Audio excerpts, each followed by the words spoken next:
ब्रह्मा जी की छाया से एक पुत्र उत्पन्न हुए जिनका नाम था कर्दम ऋषि। कर्दम ऋषि ने भगवान की अनंत वर्षों तक तपस्या की।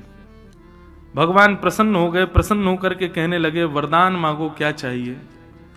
तो कर्दम ऋषि ने एक वरदान मांगा। यहां जितने भी वैष्णव अविवाहित व्यक्ति बैठे हैं, बहुत ध्यान से सुनना इस प्रसंग को। जो वैष्णव हैं, ठाकुर जी की सेवा करते हैं और अभी अविवाहित हैं, बहुत ध्यान से सुनो। कर्दम ऋषि ने भगवान से क्या मांगा। हजारों वर्ष तक तपस्या की और तपस्या करने के बाद जब भगवान प्रसन्न हो गए, बोले मांगो वरम ब्रूयात, क्या चाहिए।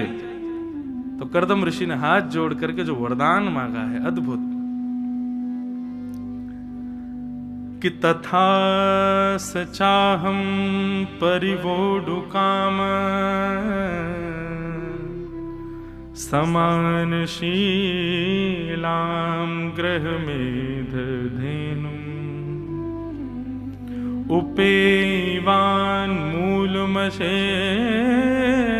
मूलम दुराशय काम द्रुदांगे पश्य।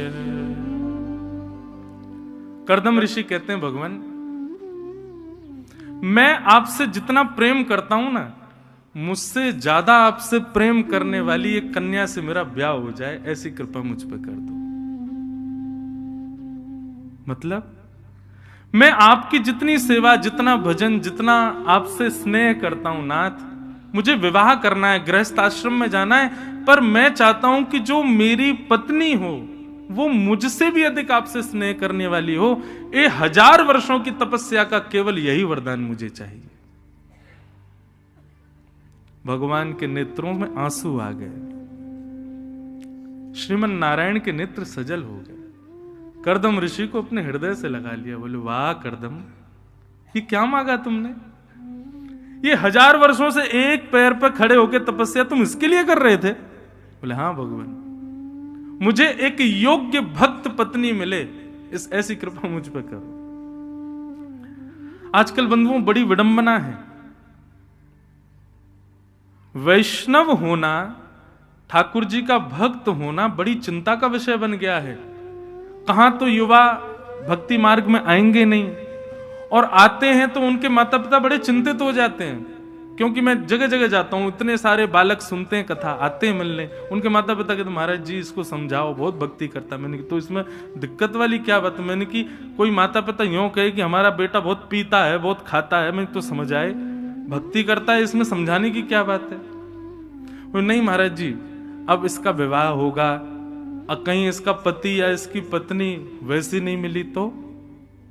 अरे खाने पीने वाला होता, खाने पीने वाली मिल जाए तो चलेगा, उसके अकॉर्डिंग तुम खाने पीने वाले बन जाओ। लेकिन हम वैष्णव हैं, हमको वैष्णव पति नहीं मिलेगा इसलिए हम वैष्णवता छोड़ दें, ऐसा तो नहीं। इसलिए हमने अपने गुरुदेव से भी आज्ञा ली और एक संत से भी हमने पूछा। मैंने कि भैया, कई लोग ऐसा भाव रखते हैं कि गृहस्थ आश्रम में तो जाना है, हम वैष्णव हैं, कंठी माला पहनते हैं, तिलक लगाते हैं, ठाकुर जी की सेवा करते हैं, अब हमको वैष्णव परिवार मिलेगा कि नहीं, क्या करें। तो हमने एक उपाय तो बताया कि कर्दम ऋषि का ये मंत्र याद कर लो, इसका रोज ठाकुर जी से निवेदन करो, और ठाकुर जी से क्या कहो, हे ठाकुर जी, हम आपसे जितना प्रेम करते हैं, हम आपके जितने नाम जप करते हैं, उससे अधिक आपसे प्रेम करने वाला, नाम जप करने वाला हमको जीवन साथी प्राप्त हो, ऐसी कृपा करो। और दूसरा, जितने भी वैष्णव बालक हैं जो लाइव भी सुन रहे हैं,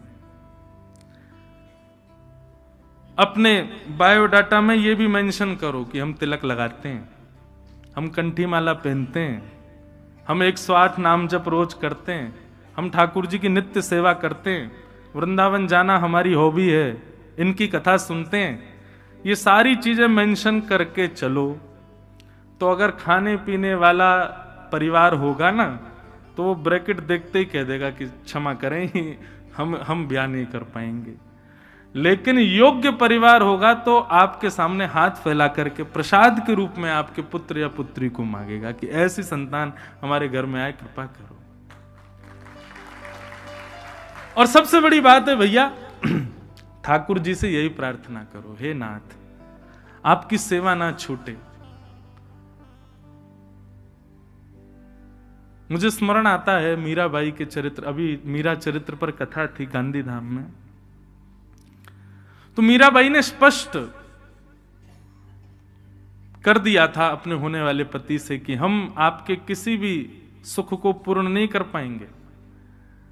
लेकिन फिर भी उन्होंने मीराबाई से ब्याह क्यों किया, उसके पीछे कारण वो बताते हैं कि भैया मेवाड़ में तो मीराबाई की वजह से खूब संत आते हैं, पर हमारे मारवाड़ में नहीं आते, इसलिए मैं मीराबाई से ब्याह करूंगा ताकि एक वैष्णव हमारे घर में आए तो उसकी वजह से वैष्णवों का मारवाड़ में आना शुरू हो जाए, हम इसलिए मीराबाई से ब्याह करेंगे। तो आजकल बड़ा खतरनाक हो गया है भैया, लोग बाग ब्याह ये पहले तो ये देख करके करते खाता पीता तो नहीं है, और आजकल उल्टा हो गया है, वो एकांत वार्तालाप में पूछ लेते तुम खाती पीती हो ना, बोला हाँ तो फिर ठीक है, फिर तो ब्याह कर लेंगे, दोनों रात में पैक लगा के पिया करेंगे, बोला हाँ फिर तो हमें बढ़िया बनेगी। कितना विचित्र हो गया है संसार। कुंडली मिले चाहे ना मिले, बाकी कोई गुण मिले चाहे ना मिले, पंडित जी कह रहे हैं एक भी गुण नहीं मिल रहा है भैया तुम्हारे, कोई नहीं, हमने एकांत में पूछ लिया, इसको भी वही प्रिय है जो ब्रांड मुझे प्रिय है, दोनों की बढ़िया चलेगी हमारी। बहुत विचित्र हो गया भैया संसार, यही तो कलयुग है, यही तो कलिकाल है। लेकिन वैष्णव जितने भी बालक हैं घबराओ नहीं, ठाकुर जी सब मंगल करेंगे। देखो अगर योग्य पति या पत्नी मिल जाए तो भगवान की कृपा, और अयोग्य पति या पत्नी मिले तो डबल कृपा। योग्य मिलेगी तो कृपा, दोनों मिलकर भजन करना, और अयोग्य मिले तो उसके पक्ष का जो प्रेम जो उसको देना था वो भी ठाकुर जी को दे देना, लो ये भी आपका।